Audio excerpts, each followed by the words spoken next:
If you've gone through high school, you've probably experienced getting back a test and scanning the room to accidentally see another test, or listening a little bit more carefully to coincidentally hear someone else's score.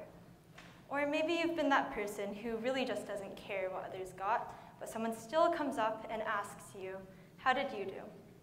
Even though it's human nature to compare each other like this, it's becoming unhealthy in today's students, specifically this areas. Too often, my peers and I get self-worth not from ourselves, but from our surroundings, like school. What is the purpose of school, though? Because I think sometimes we don't know why we get up so early to slug ourselves to classes and spend the day napping, being half asleep, or watching a clock, hoping that it can end soon and we can return home to binge Netflix or be comfortable in our beds. Well, since my parents had to fight to earn an education in hopes for a better life against thousands of students in their Chinese province, I think school is a gift. It's supposed to teach us the skills and knowledge we need to achieve our dreams sooner. So how lucky is our community to have some of the best schools? My school, Gunn, is consistently ranked as one of the top Californian and American schools by sources like Newsweek, Niche, and the US News. Yet, we have a suicide rate that is 5 times the national average. Sources like the Mercury News, the Atlantic, and the Washington Post have sent reporters to our campus to investigate why such a good school has so many students that experience more stress and mental health issues than most. As one of those students, I think ranking is the primary cause. The cost of a high education is a higher standard to meet, higher grades, higher SAT scores, higher number of bragging rights. Similarly, our high achieving area sets a bar of achieving, well, amazing feats. After all, our city is the 5th priciest zip code in America and home to 13 billionaires, Stanford professors, because Stanford is literally right across the street from the Haymarket Theater here, and people like my parents who are the best in their environments. Still, if everyone is the best, then suddenly being amazing becomes average. And average was how I always felt, since nothing I could do could compete with my surroundings. Now, I thought an A stood for average and everything else was, well, below average. But grades don't actually matter. What matters is inside. You've probably heard something like that from your teachers, parents, or peers, but there's a difference between hearing something 100 times and believing in it just once. I definitely didn't believe in it, because grades seemed to be the most common way a student got value. So I beat myself up over not scoring as high as my friends, maintaining a 4.0 GPA, or simply not being perfect. I didn't even realize I was struggling because my peers shared the same mindset until I also started struggling with getting up in the morning, more so than usual, going to school, eating regularly, sleeping regularly, and reaching those unreachable expectations that never disappeared from the back of my mind, nagging me about how I wasn't good enough.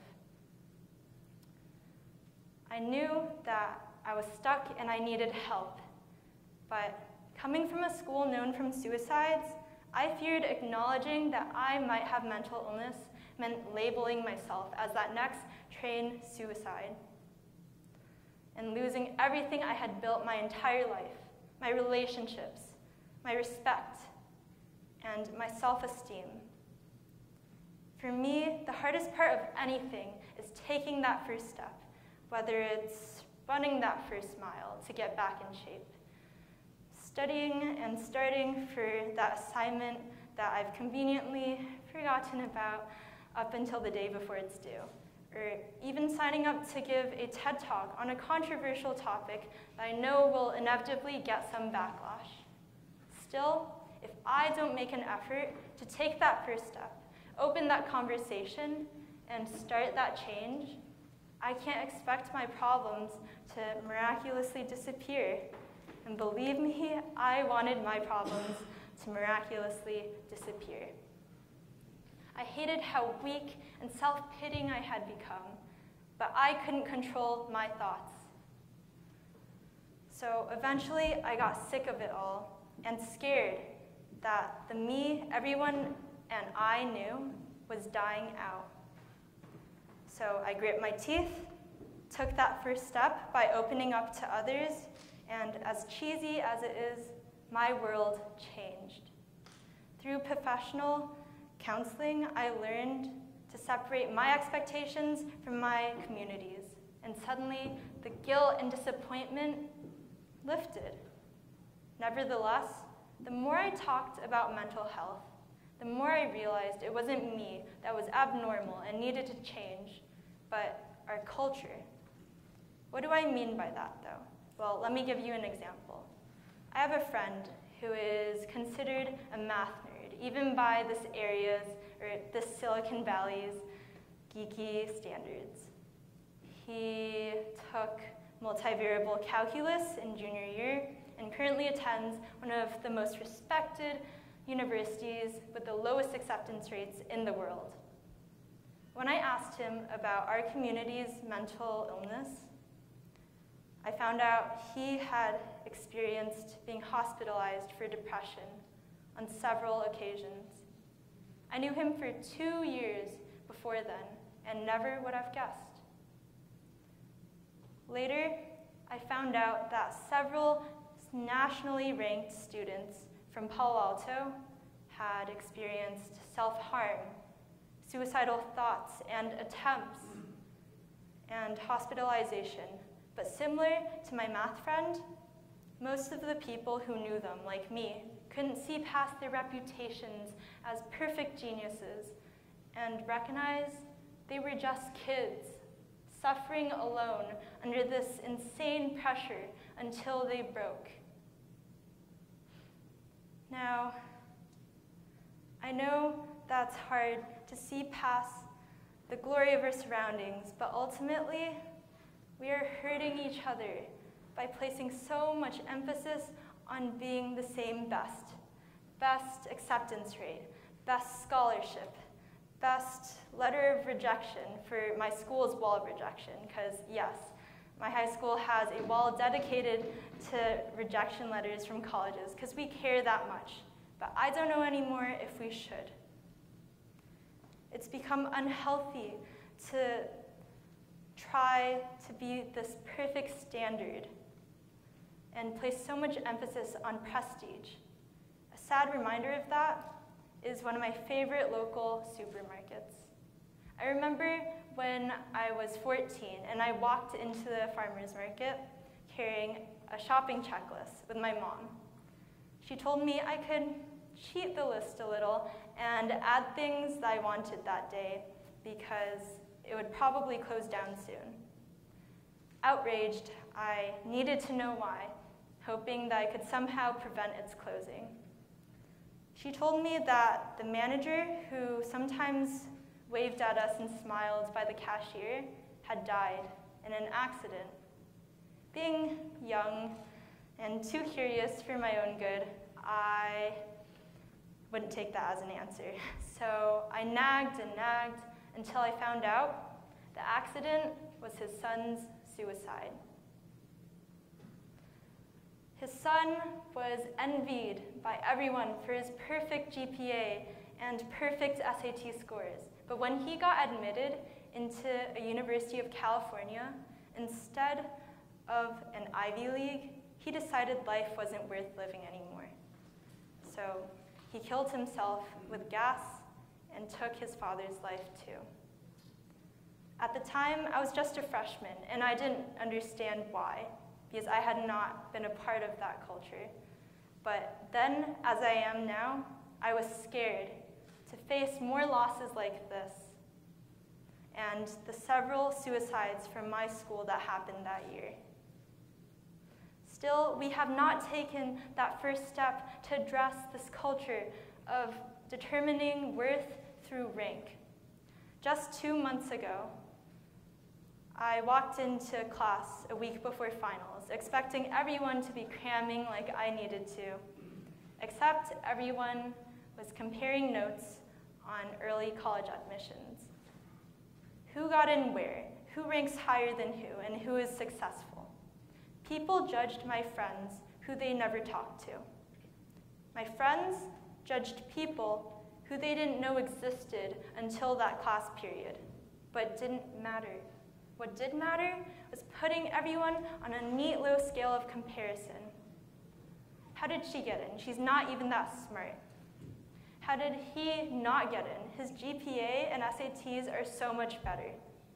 Hearing comments like these, I felt nauseous, carrying the same pain that I felt when I realized why the manager's son killed himself, partially because of comments like these.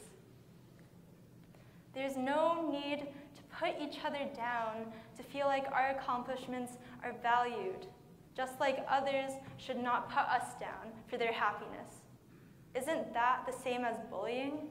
Something we are warned about in school as much as cheating. But school doesn't warn us about getting good grades or attending great colleges, because that's what they're supposed to do, produce good students.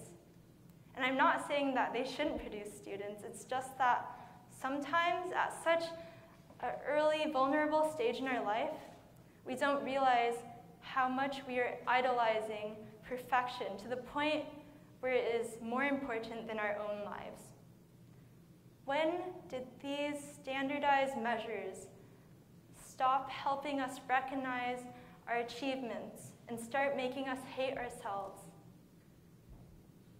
When did we stop recognizing that the numbers were just numbers and we had to put time and effort in order to earn them? Rankings and scores are just numbers. Grades are just letters. Humans are not machines. We are so much more complicated than just letters and numbers. Yet, that need for perfection strips away our humanity. I wish we could celebrate studying harder than ever before for a test and completely bombing.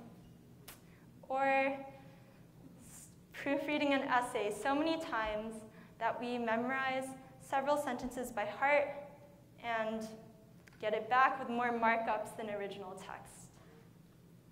I'm not saying failing classes is the way to go. Please stay in school, kids. It's actually good for you. And moreover, I wouldn't get anything done if I spent all my time celebrating how I flunked my tests or my goals. Plus, that would just be sad. However, if I put in my 100%, I 100% deserve to appreciate what I have done, because what more could I have done? So please, just take a step back and appreciate. Too often, we are afraid of living up to others that we forget, first and foremost, to live for ourselves. Ultimately, no matter if you're a student or alumnus of Gunn or Palo Alton, billionaire, every single one of us will have differences keeping us from that perfect ideal, because there will always be people who succeed in what we lacked.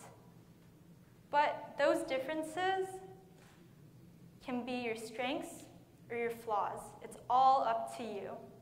Strength and confidence comes from what you think of yourself. So it's up to you if right now you were thinking about how you were not good enough. I know this is kind of contradicting, but I want you all to take 1 second and think of one thing you hate about yourself. Got it? Okay.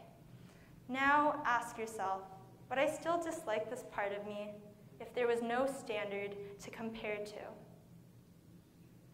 Today, I challenge you all to set your own standard by taking that first step, embracing that imperfection instead of rejecting it. I know that is definitely not easy because I am far from flawless, but overcoming that difficulty and seeing what lies past that first step is what has made my life worth living and what I wish could keep some of my friends to want to keep living. So please, take that first step, and I assure you the world will be a lot better. Thank you.